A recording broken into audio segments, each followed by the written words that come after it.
Hi Foxy Friends, this is Sarah from Foxy's Domestic Side, and today I am bringing you another planner review. I'm going to break this up into two videos so it makes it a little bit less time consuming to watch and it'll be easier to find which planner you want to look at. Last year I did a review on the Erin Condren planner and the Franklin Covey planner.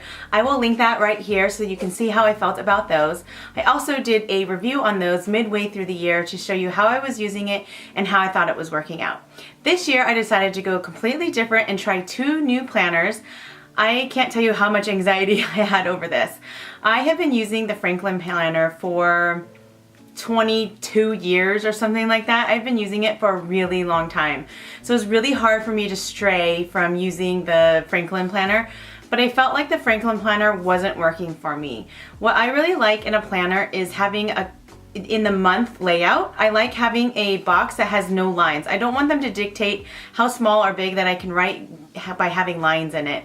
And most of the planners had lines in them in the months, so I didn't want that. So I found two new planners right here, and they were the Emily Lay Simplified Planner and the Plum Planner to review the Plum Planner. The only thing that I have done is taken the tape off the box. I have not opened it. I do not know what this looks like. So let's see what it looks like. All right, opening the box.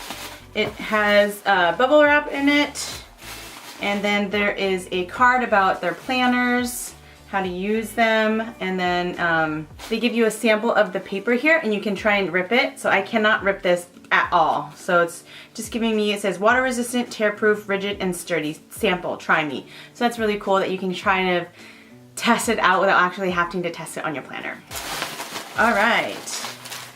Ooh. I decided to get the pineapples here, and it looks like it comes in a plastic wrap. So this is what it looks like unwrapped. I did have them put 2019 here, and then on the bottom it says our last name family calendar, because this is the one that I'm going to use for my family calendar. The Emily Lay Simplified Planner is going to be for my blog. So I do separate my blog and my personal life because there's just too many things to go in the little squares for it to even make sense.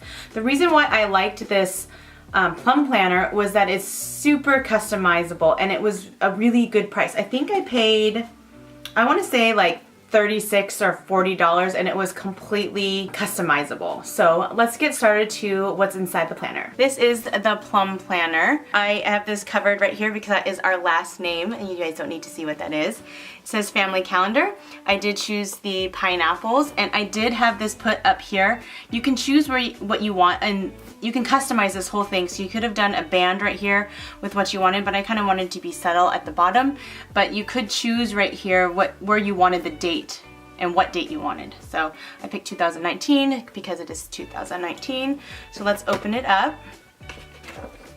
This is a breakdown of the year at a glance. And then, oh, I like this. You can write special dates in here at the very beginning, so you can kind of have them at a glance without having to actually look inside the actual months. Let's go to January. So it looks like you can write down the birthdays and events that you have in that month. I guess you can do a monthly highlight right here, and then things to remember. So that's really cool that you can have like, kind of reflect at the beginning of January of things that you want to do, things you need to accomplish, and just kind of in general get your thoughts together.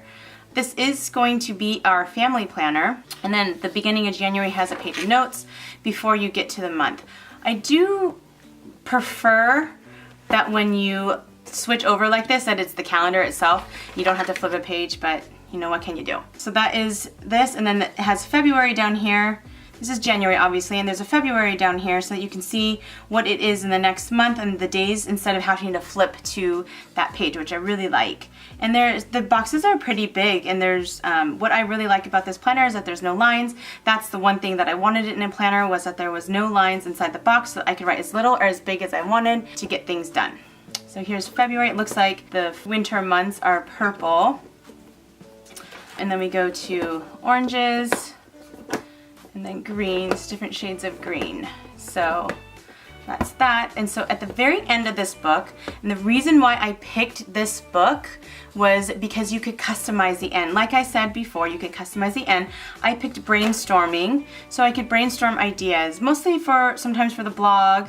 Even though this was my family planner, I decided that I wanted some brainstorming ideas, or just places a place to jot down notes, because sometimes I just have ideas or whatnot and I just want to jot down ideas.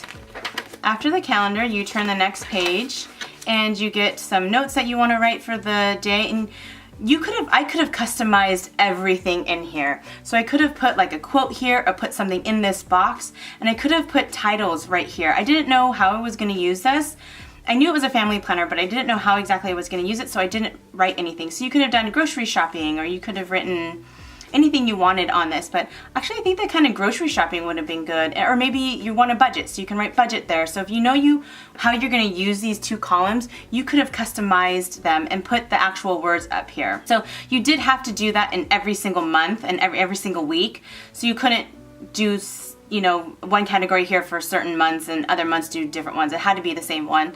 And then there's very little space in this, which I liked, that there wasn't a lot of space, because I don't typically write things in individual days unless I have a list that I need to do, which takes us back to the back side with the brainstorming and the to-do. So I have to-do lists. So I really like that I got a to-do list, because I write to-do lists all the time. Things I need to get done for the week, things I need to get done for the day. If I have a really busy errand day, I'm glad that I did that.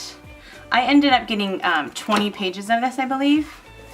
And then I got graph paper, because I just really like graph paper and I like writing on graph paper. So if I have notes or things I want to do, I can write it on the graph paper. And then the brainstorming, you know, I could write down ideas and things that I wanted to do or get accomplished. So, how does that work? So brainstorming, project title, project milestones. So you can kind of do the tasks on how to get to where you want to be. That's kind of cool. I don't know if I actually needed this section, but it's cool that I got it. So maybe I'll use this for something else, I don't know, but I just thought it was a really cool thing that you can have a brainstorm in your planner, so I picked that. I actually really only thought it was this. I didn't realize that there was these other two pages in it and how to get to your brainstorm, so I might I don't know how I'm going to use it, so I will tell you guys in another video to see if I actually end up using that section. And that is what is inside the Plum Planner. So that is everything that's inside of this planner. The things that I really like about this planner were, of course, at the very back, you can customize it. So you saw that the three things I picked were brainstorming, to-do, and graph. Because I am using this as a family planner, I feel like I can write down notes of to-do lists, because I really like to write to-do lists, you know, throughout the week, or randomly I'll write a to-do list of what things to pack or where we're going or what we need to do, or, you know, if we have a really full day of things that we want to get done, of errands that we want to get done. I like that I can create a list for that, and I like that there's graph paper. I'm an engineer and I really, really like graph paper. So when I saw that graph paper was an option, I just could not pick that fast enough. I really like that you can customize the back side of it. You need to go look at the different options that you can get. There are so many different options of extra tabs that you can get at the end of your planner, which I really, really like how customizable this planner really is. When you first go to the website, it gives you the cover, so you pick the cover, and then you get to pick out the layout. So there's a horizontal layout and a vertical layout, and then within each of those layouts there's so many different options to choose of how you want it to look. It's just really customizable. And then at the end you get to pick the different categories that you want to pick, up to 80 pages. I only picked 40 pages so that I could have added 50 more pages of things that I wanted to add.